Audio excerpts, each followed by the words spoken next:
Bienvenue sur We Upsell. Bonjour à tous et bienvenue, voici les sujets au programme de ce numéro.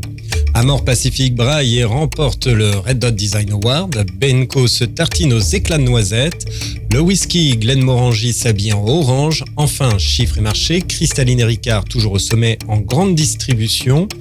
Le mois de juillet pénalise l'activité du commerce spécialisé.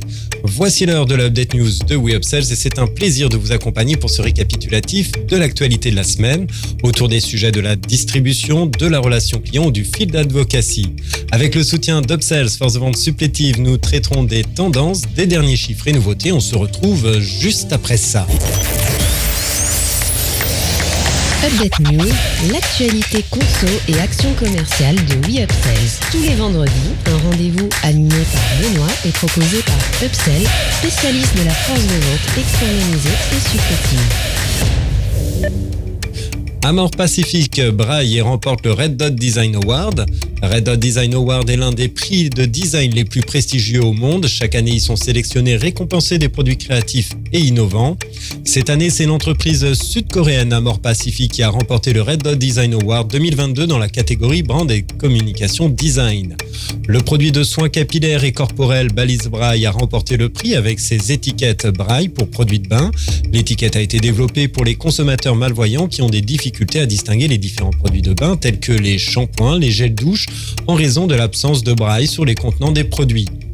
Ces derniers se présentent au travers de 4 types d'étiquettes braille en silicone, 2 cartes postales et une liste braille. Conçues pour fonctionner sur une grande variété de produits de bain de différentes formes et tailles, chaque étiquette est en braille coréen et anglais, indiquant le nettoyant pour le corps, la lotion pour le corps, le shampoing et l'après-shampoing. Au cours du processus de développement des étiquettes en braille, Amor Pacific s'est assuré de tester la lisibilité des étiquettes par les consommateurs malvoyants et en a fait don aux étudiants de l'École nationale de Séoul pour les aveugles. Benco se tartine aux éclats de noisettes. Benco, la célèbre marque de poudre chocolatée créée en 1967, lance Crazy Nuts, une nouvelle pâte à tartiner aux éclats de noisettes. En 2018, la signature de Nutrien avait déjà lancé un produit fidèle à sa célèbre poudre de chocolat qui comprenait également des pépites de Benco. Elle est aujourd'hui favorablement remplacée par une toute nouvelle recette contenant 16% de noisettes et offrant une liste d'ingrédients plus valorisants. Le cacao est certifié Rainforest Alliance, tandis que l'huile de coco a cédé sa place à l'huile de colza en complément de l'huile de tournesol. Enfin, cette nouveauté contient moins de graisse saturée, moins 30%, et de sucre, moins 6% que la version Benco Crunchy originale. La marque s'est également illustrée avec le lancement d'une poudre de chocolat avec 35% de sucre en moins que la moyenne des poudres, lui permettant ainsi d'obtenir un Nutri-Score de A sur ce produit. Benco rejoint Nesquik, Banania et Poulain sur les créneaux dynamiques des recettes bien-être représentant 10% des ventes de chocolat en poudre en croissance de 10% par an, bio y compris. Le whisky Glenmorangie s'habille en orange, né en 1843 dans les Highlands. La marque écossaise Glenmorangie appartient au groupe LVMH depuis les années 2000 et s'offre un nouveau packaging pour son whisky. Si l'ancien était classique, le nouveau propose un design très coloré, notamment pour ses références les plus emblématiques. The Original, 10 ans d'âge, s'habille de orange. The Quinta Ruban, le plus ambré de la gamme, passe au vert. Et The La Santa, le whisky ultra mature, aborde le rouge. La nouvelle bouteille présente des épaules plus imposantes, un bouchon et un col fuselé. Traversant l'étui, les lignes rappellent l'eau de la rivière, traversant la distillerie et les veines de barrique dans lesquelles vieillissent les eaux de vie. Ce changement de look vise à accroître la notoriété et moderniser l'image de la marque haut de gamme dans les rayons par rapport à la version originale vendue en GMS. Ce nouveau package sera disponible à l'international à partir du 22 août.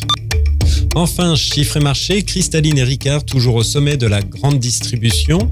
Selon le panéliste Nielsen IQ, ces références enregistrent à nouveau les ventes les plus élevées des PGC, confondues en hyper, super, magasins de proximité et drive sur les 6 premiers mois de l'année 2022.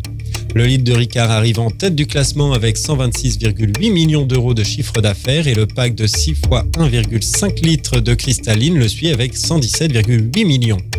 Coca-Cola a solidement placé de référence dans le top 5 de la version régulière de 1,75 litres à la 3e place et le pack de canettes de 33 centilitres qui figure dans le classement de cette année en 5e position.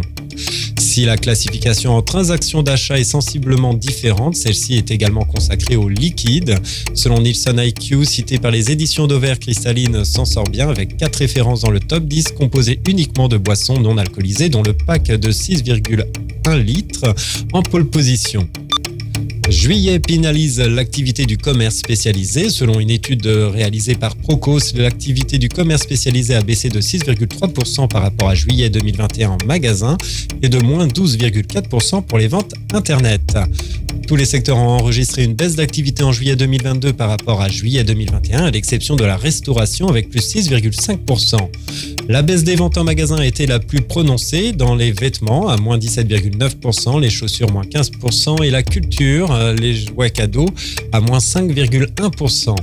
Par rapport à l'avant-Covid, toutes les enseignes de distribution spécialisées ont connu une forte baisse d'activité de moins 4,2% par rapport à juillet 2019. Sur les 7 premiers mois de l'année, la moyenne cumulée des ventes détaillants spécialisées reste inférieure à 2,5% à celle de la même période en 2019, notamment dans la beauté avec moins 10%. Merci de votre écoute et nous nous retrouvons la semaine prochaine. En attendant, abonnez-vous à la chaîne et au podcast de WeUpsells pour ne manquer aucune actualité. Enfin, n'hésitez pas à commenter et à réagir sur les sujets. Les équipes d'Upsell et moi-même, nous vous souhaitons d'excellents moments à tous.